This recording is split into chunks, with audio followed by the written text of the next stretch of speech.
Former President Trump accepts the Republican nomination for president for a third time and picks Ohio Senator JD Vance as his running mate. Ahead on Face the State. I grew up in Middletown, Ohio, a small town where people spoke their minds. Vance took center stage at the convention to tell America his story of rising to prominence from a tough early life. The next night, former President Trump accepted the Republican Party nomination for president. The ticket is now set, just days after a shooter nearly took Trump's life. Meanwhile, turmoil and uncertainty continue on the Democratic side. While facing growing calls to step aside after his poor debate performance, a COVID diagnosis forced President Biden off the campaign trail. Today, Republican and Democratic strategists join me in studio to break it all down. Plus, we travel to JD Vance's Ohio hometown of Middletown to find out how people there feel about their native son's rise to the heights of national politics. Hear why many think he's a great choice for VP, while others disagree.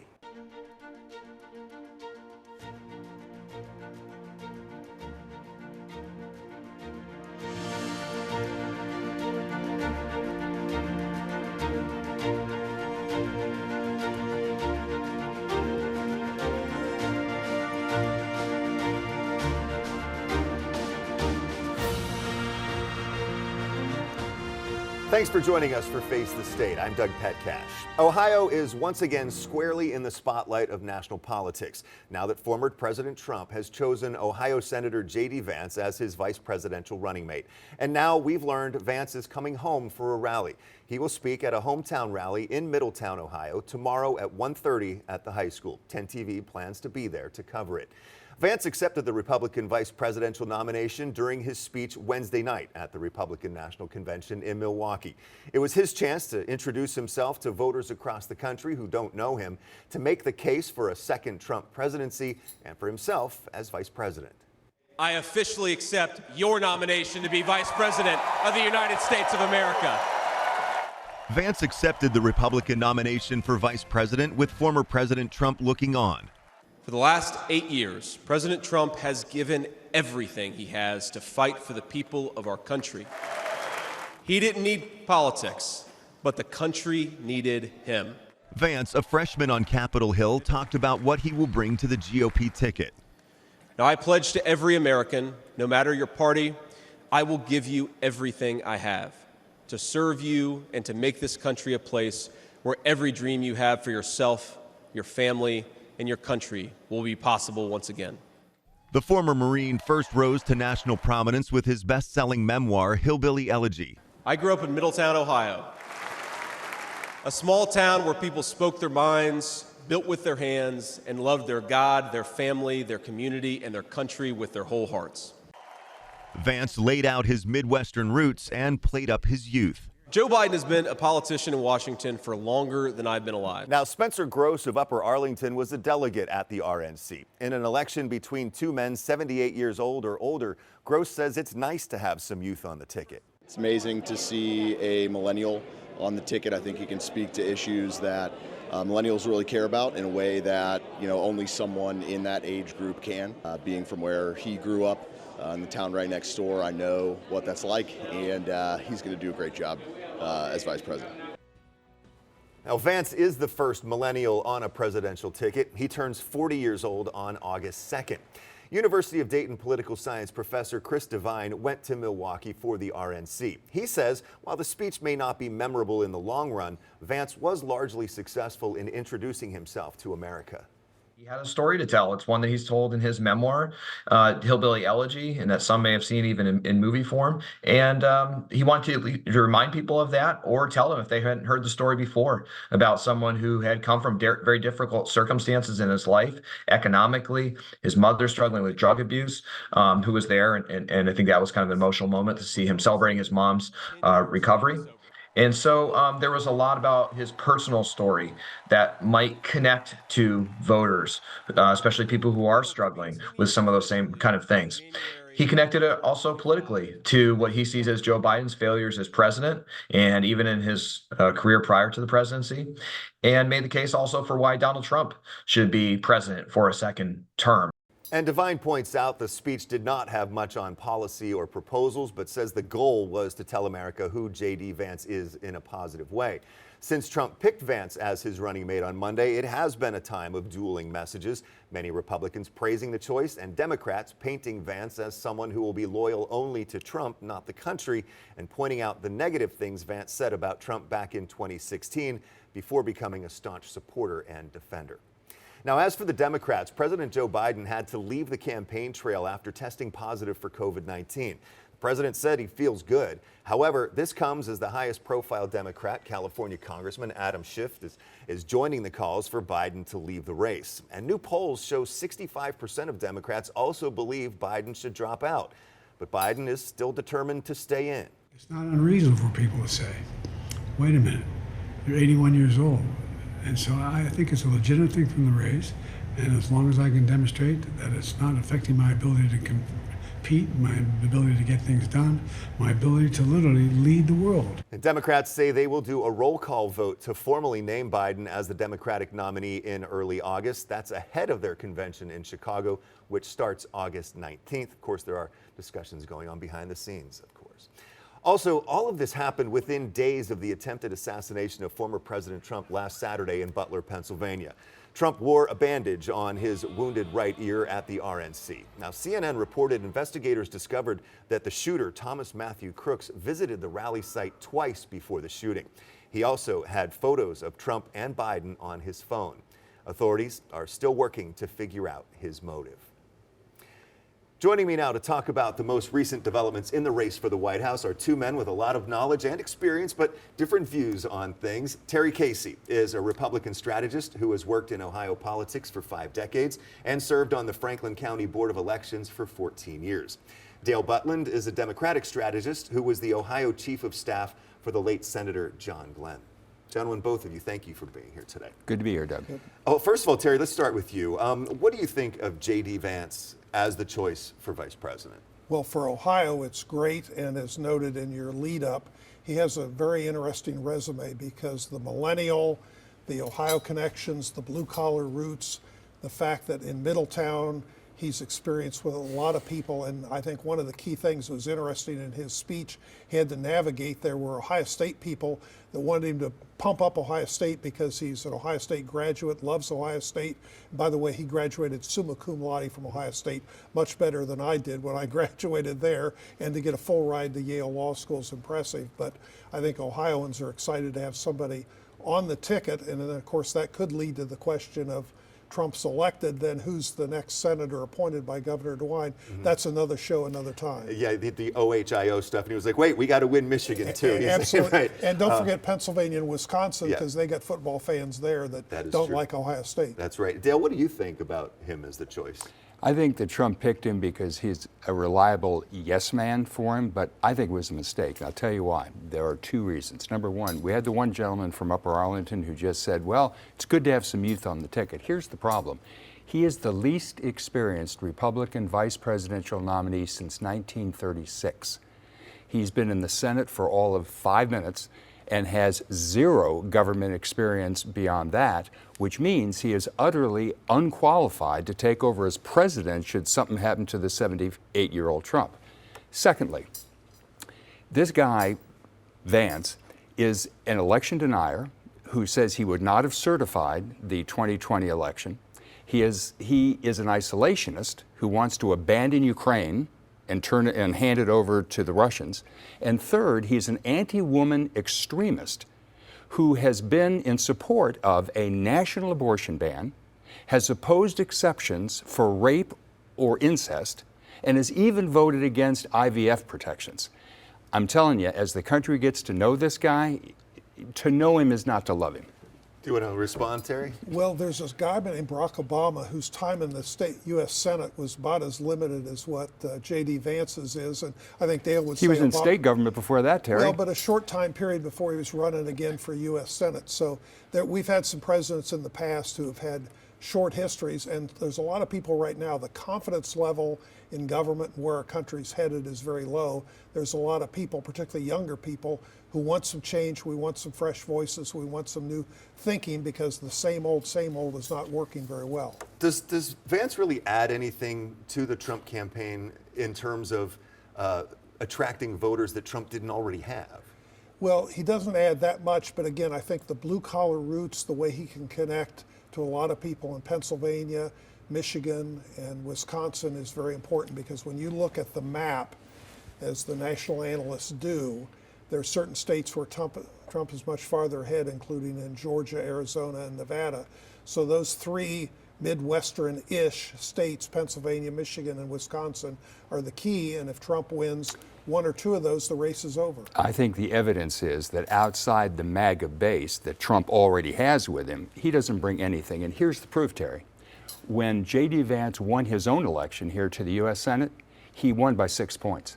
Mike DeWine, on the same ballot with him, won by 24 points. What that tells me is that there's not a lot, Vance does not have a lot of crossover appeal. But your analogy is rather faulty, because Tim Ryan had $50 million that he spent over and over and over again, and you're comparing DeWine being a nobody from nowhere who did nothing. So it's not quite apples and oranges. Everybody on 6 points, everybody, by 50 million something. Everybody on the Republican ticket last year did better than J.D. Vance, won by more than J.D. Vance. But look, I'm happy that you nominated him. Don't get me wrong. Please stay with him. What's your big takeaway, Terry, from the RNC now that it is in the rearview mirror? Well, your CBS cohorts nationally earlier this week did a very good series in looking at Wisconsin and the difference, not only in the convention, but in the state of Wisconsin.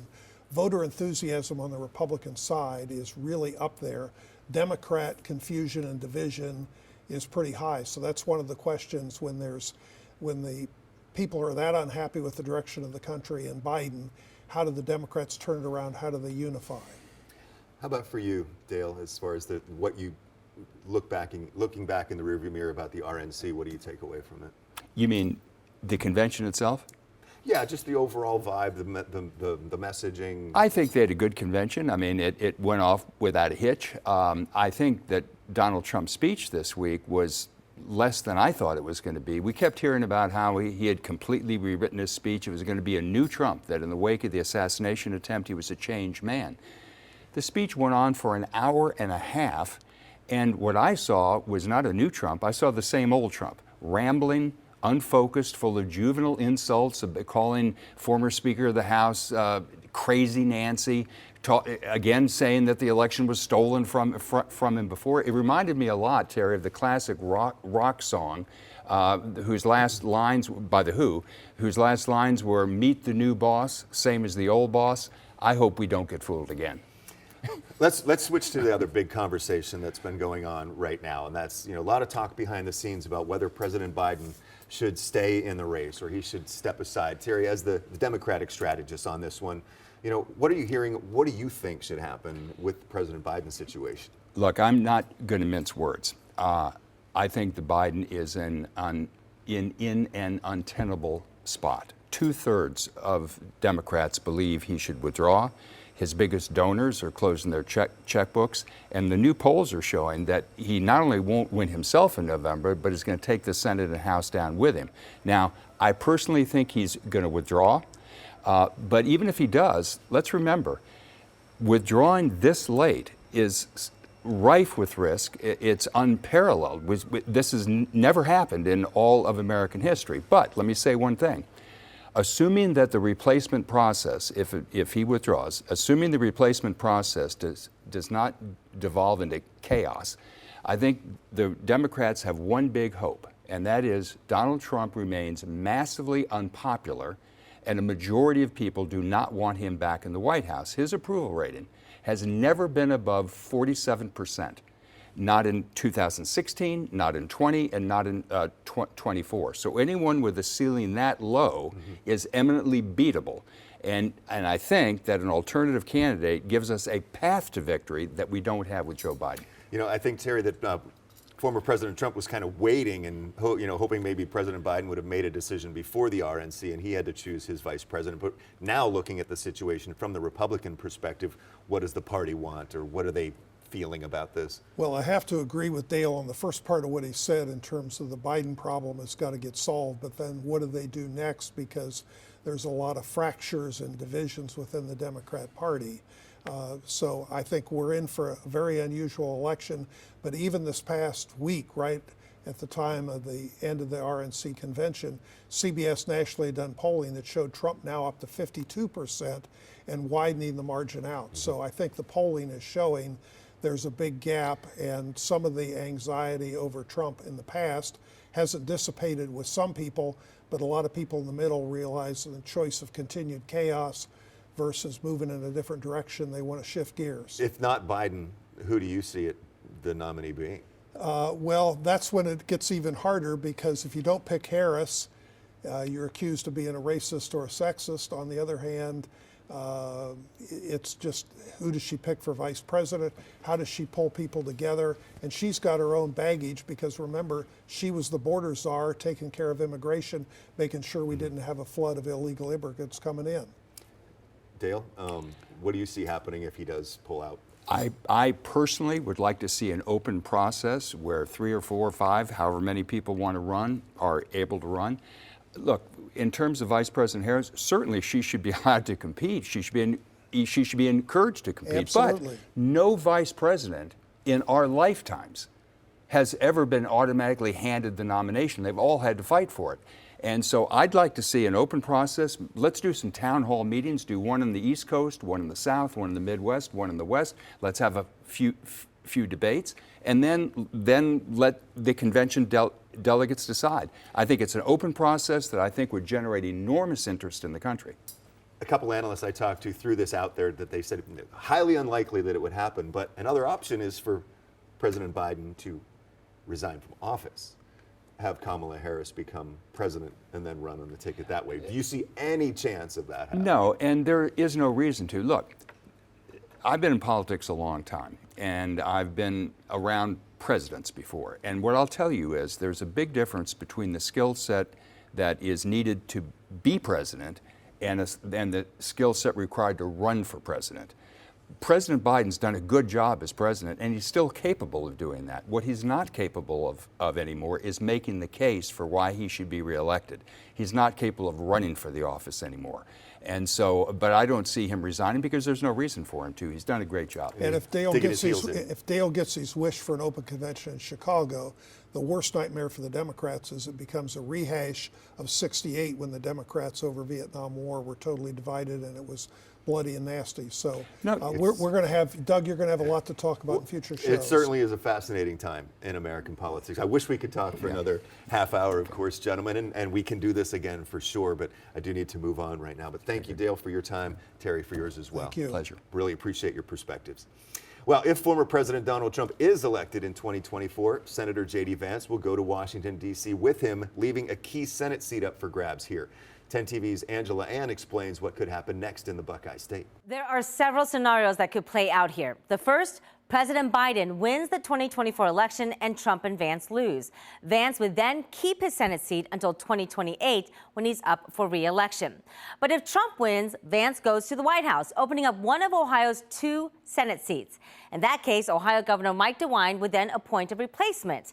Once appointed, that replacement wouldn't simply serve out the rest of Vance's term. Instead, there would be a special general election in November of 2026. Now, if the appointed replacement loses that special election, the new senator would then take office in December of that year.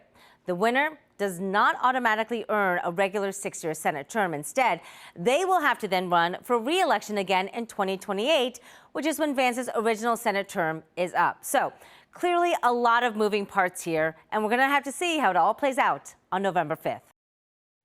And another thing, if JD Vance goes to the White House, Ohio code says the special election to fill his seat would have to take place in the next regular state election that occurs more than 180 days after the vacancy happens. That's why Ohioans wouldn't vote on his seat until November of 2026. Next on Face the State, on trial, Ohio's controversial new transgender health care and sports law. Both sides laid out their arguments for and against it all week in a Franklin County courtroom.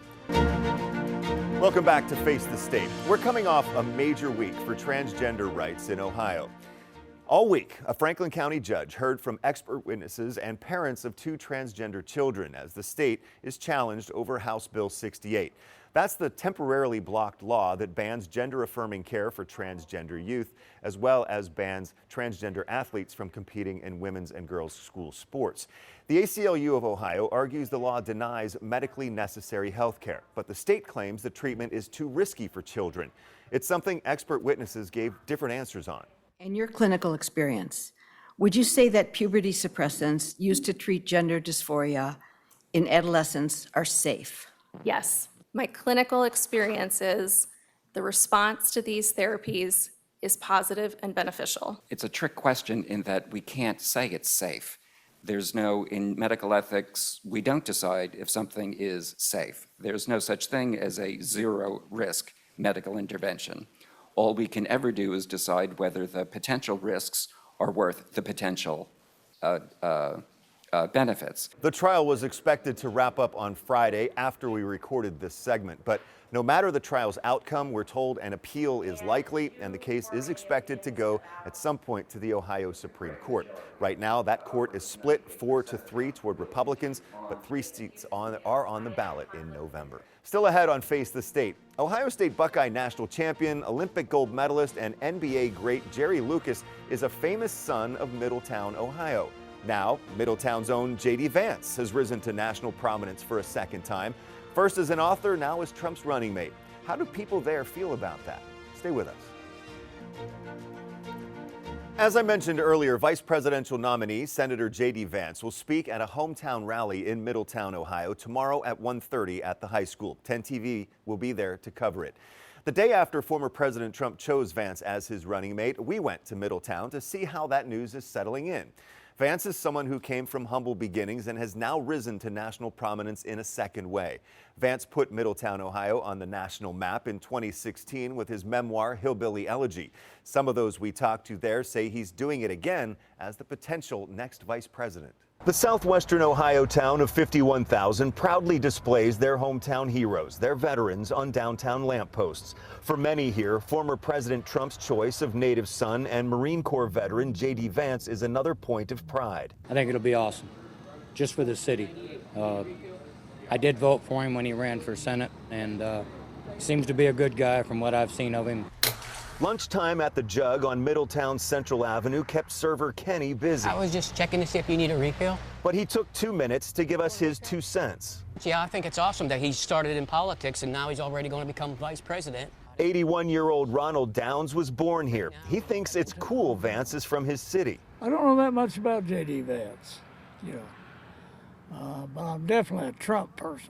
Now, Mr. Downs says he's going to read up on Vance. Chris Lester was born here, too. I think it's great, no matter what side you're on. It's good news for Middletown, so it's a great thing, absolutely.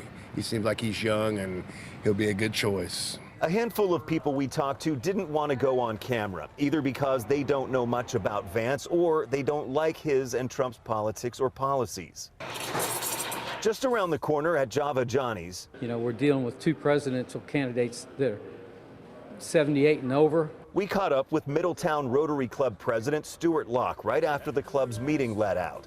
He likes Vance's relative youth and what he's heard about him. Knowing people in the community that do know him, and he's the genuine article. He's going to be a great vice president.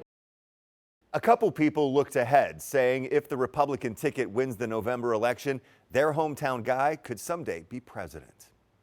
Thank you for joining me this week for Face the State. I'm Doug Petcash. I'll see you next Sunday at 11:30. Have a great day.